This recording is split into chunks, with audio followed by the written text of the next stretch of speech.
Their landing, however, was opposed by a terrible giant who guarded the island against all intruders.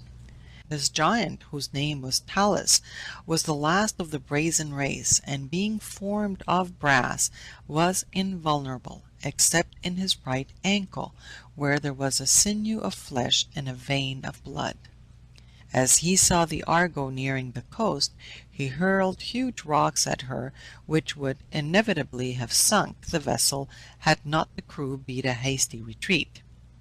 Although sadly in want of food and water, the Argonauts had decided to proceed on their journey rather than face so powerful an opponent, when Medea came forward and assured them that if they would trust to her she would destroy the giant.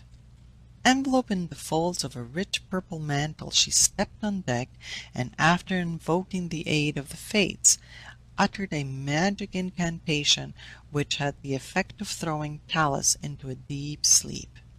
He stretched himself at full length upon the ground, and in doing so grazed his vulnerable ankle against the point of a sharp rock, whereupon a mighty stream of blood gushed forth from the wound.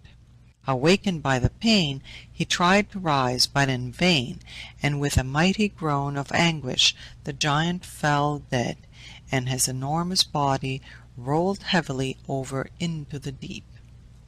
The heroes, being now able to land, provisioned their vessel, after which they resumed their homeward voyage. Arrival at Iolcus. After a terrible night of storm and darkness, they passed the island of Aegina, and at length reached in safety the port of Iolcus, where the recital of their numerous adventures and hairbreadth escapes was listened to with wondering admiration by their fellow countrymen. The Argo was consecrated to Poseidon, and was carefully preserved for many generations till no vestige of it remained, when it was placed in the heavens as a brilliant constellation. On his arrival at Iolcus, Jason conducted his beautiful bride to the palace of his uncle Pelias, taking with him the Golden Fleece, for the sake of which this perilous expedition had been undertaken. But the old king, who had never expected that Jason would return alive, basely refused to fulfill his part of the compact and declined to abdicate the throne. Indignant at the wrongs of her husband, Medea avenged them in a most shocking manner. She made friends with the daughters of the king, and feigned great interest in all their concerns. Having gained their confidence, she informed them that, among her numerous magic arts, she possessed the power of restoring to the aged all the vigor and strength of youth, and in order to give them a convincing proof of the truth of her assertion, she cut up an old ram, which she boiled in a cauldron, whereupon, after uttering various mystic incantations, there came forth from the vessel a beautiful young lamb.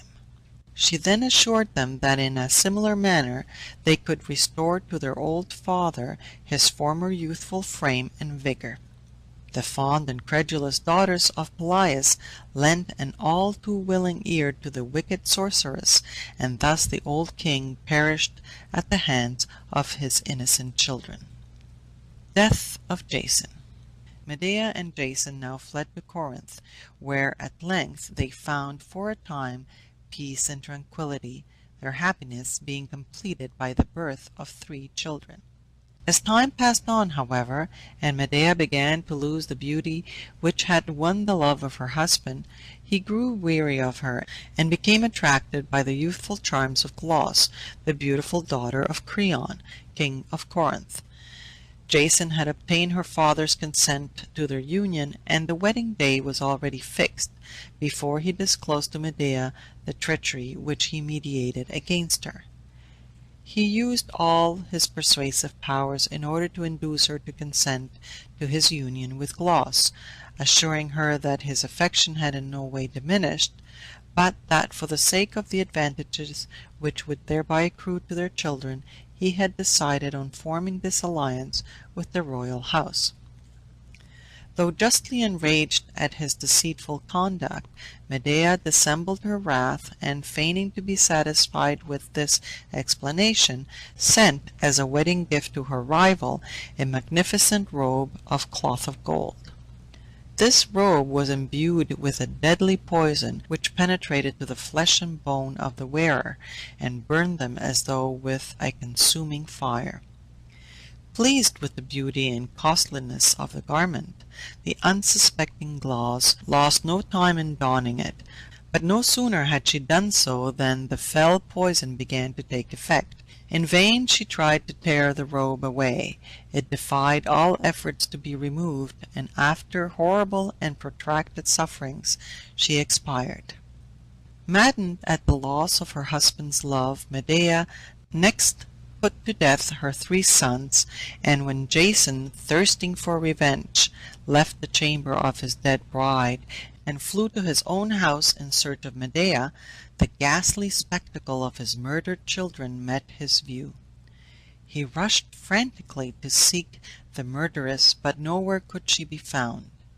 At length, hearing a sound above his head, he looked up and beheld Medea gliding through the air in a golden chariot drawn by dragons. In a fit of despair, Jason threw himself on his own sword and perished on the threshold of his desolate and deserted home.